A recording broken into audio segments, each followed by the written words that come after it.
Hello, beautiful souls. Your soul assignment this month is to attune to what nourishes you. And it takes presence, it takes honesty, it takes being with the felt sense of what's arising for you, especially at a time where you might be wanting some sense of security, comfort in this Taurus season, and we've got that polarity of the deep mysteries and complexities of life with the Scorpio full moon. But stay tuned, we'll explore this a little bit further, and I've got a great tool for you to use to help support your nervous system at this time. So here we are, we've now entered Taurus season. It's a beautiful time of slowing down after the intensity of the Aries phase we've just been in, especially with all those planets in Aries. We've had a lot of intensity on our nervous system. We are shifting into a more grounded, sort of stable phase. This is the beauty of Taurus. It's fixed earth. So it seeks comfort, it seeks security, it seeks those simple pleasures that can really support you in feeling stable and secure and warm and fuzzy. And so it is a bit of a slowing down right now. And I guess Aries, we've come from that energy where Aries is all about the quest. It's the spiritual warrior. And not just has it been Aries season, but I did mention last month we had something like 6-7 planets in Aries at that zero, just entering Aries, that 0 degree point, which means it's a time for takeoff. So something new is evolving in your life. And while this might represent a slowdown, we also have that polarity of the Scorpio full moon. So this is highlighting the Scorpio energy, which is all about the depths and the mystery and the complexities of life.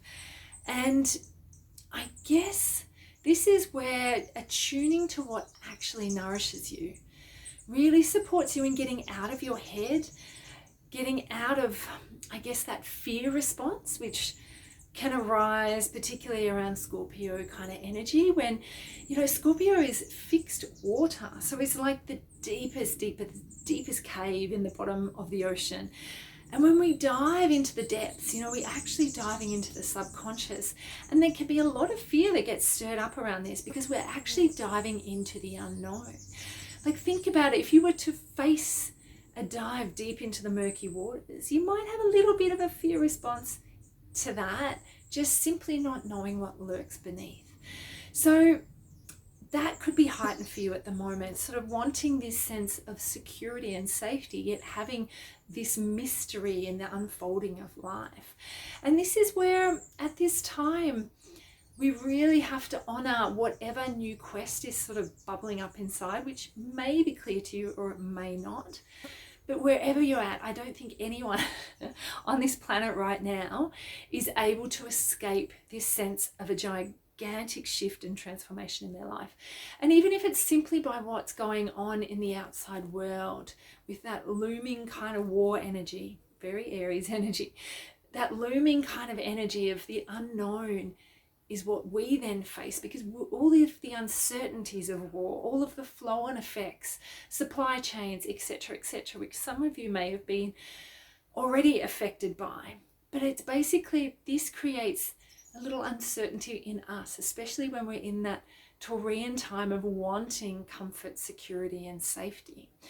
So this is where attuning to what nourishes you, this is what you have control over. And do we ever really have control? But it's like, this is what you can align with, is what deeply nourishes you. This is what is going to guide you, even if things are uncertain.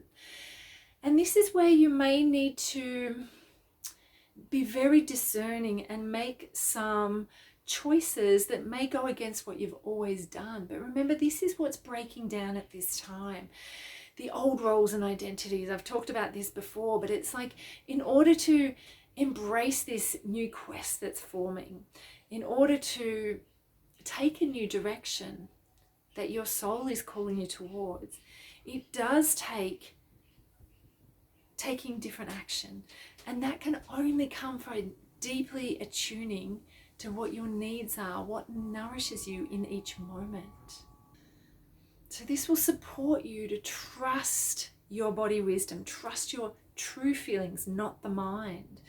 And this is where I guess Taurus is a very somatic sign of the zodiac. And so you're really being invited at this time to slow down, to be more present with yourself so that you can attune to those simple somatic messages that are coming through, because this is going to support you in all of the uncertainty, because there'll always be uncertainty, let's face it, right?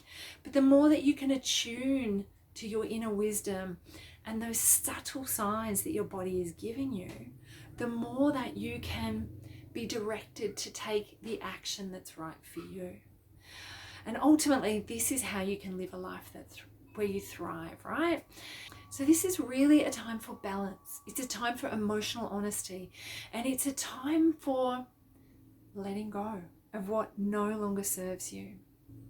And this is the only way you can truly embrace the transformation that, in all honesty, you've probably been craving. So the tool I've got to work with this month is a simple acupoint.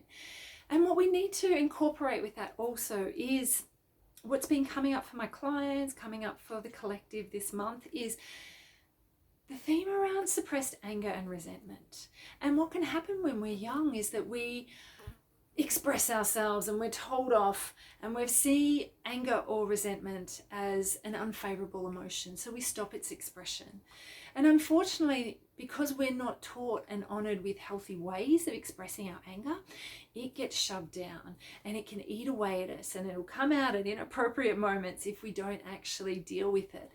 But also what it can do is drive us into other behaviors that help us to kind of avoid that sensation. So it might be that my resentment or anger drives me to, I don't know, to eat and shove that down, or maybe I judge other people for what they're doing so that I don't actually judge myself or feel what's really there, or maybe I work too much, or maybe I watch too much television and tune out to my own senses and my own sense of anger because it's too hard to deal with, or scroll on social media, or I think you get the drift. So it's like, consider what your pain, what your anger, your resentment actually drives you to do first and foremost. What's the behavior that you might channel that into as your resistance to feeling that anger or resentment? And then what I have is an acupoint for you to work with that supports opening up to new ways of being or new ways of seeing things, which, as I say, if we're really honoring what truly nourishes you and attuning to what nourishes you, you might notice that friend that you hang out with all the time actually kind of reinforces your resentment, and maybe they're not such a favorable person for you to actually hang out with. Maybe that, I don't know, that job that you do, they ask too much of you and they keep asking more of you, and they, it doesn't end up being a fair exchange. Yet because of your old roles of people pleasing and not wanting to upset people, etc., you play out that, but deep inside that resentment is there. So when we attune to what actually nourishes us, you might start to see some different actions that can be taken right now. And this acupoint that we're going to work with really supports opening ourselves up to that soul wisdom. So magic of technology, or I'm not sure which side I'll do it on, but here on my screen you will see the acupoint, and it's on both sides of our feet. So basically what you're looking at, if you imagine this is your big toe, is you're looking at the inner edge of your big toe. And this is our spleen 1 point. And the spleen in Chinese medicine, it really can be when we're overthinking, we can get into that worry into our mind. And I guess I see this point, perhaps you'd like to just hold it now. What I like to actually do with this point is kind of go, give it some nice pumping pressure in a way. So it's like a massage, but it gives it, a break as well, but just some nice pumping pressure. It's in a really good spot there where if you sit with your legs crossed, and you can just kind of pump that point a little bit. And basically, because it's at the other end to your head, it draws that energy away and it opens you up kind of to your higher self, so that you get out of this cycle of worry and just churning things over. And I guess if we think about it too, the spleen is on the earth, is part of the earth element. And Taurus, being this fixed earth, it's really supporting you to connect back into that earth, to really become present, so that you can be aware of those subtleties within your body's wisdom of whether that choice will nourish you or not. And I really invite you to play with this. Like, just start sensing over little things. You could start sensing over what you're gonna have for dinner. Does this really nourish you? Or is it just another thing you're feeding? A desire. Do it over, anything. Even it could be the walk, like if you go for a walk, or the route that you take to work. These simple things that you can apply it to, but just start attuning to your body's wisdom. Really attuning. So bringing in that beautiful somatic essence of Taurus, and especially at this intensity, as I say, of this Scorpio full moon, which could be heightening what's actually in your unconscious. And if resentment arises, it's okay, just allow it. Just know that if you allow a feeling, it will move through you. You see a 2-year-old have a tantrum. They have their tantrum, it's done, right? Unfortunately, we stuff our feelings down these days, and really, if you just allow it to pass through you, it's actually a healthy way of dealing with your anger. And then maybe there's a choice you need to make about what will nourish you from there. Like, let that anger, let that resentment be felt, because it can change your life. If you're not actually allowing yourself to feel what's making you angry or resentful, then you're not allowing yourself to be guided into what's actually true and right and nourishing for you. So I wish you so many blessings at this full moon, and may you choose wisely what nourishes you. May you listen deeply to the wisdom of your body.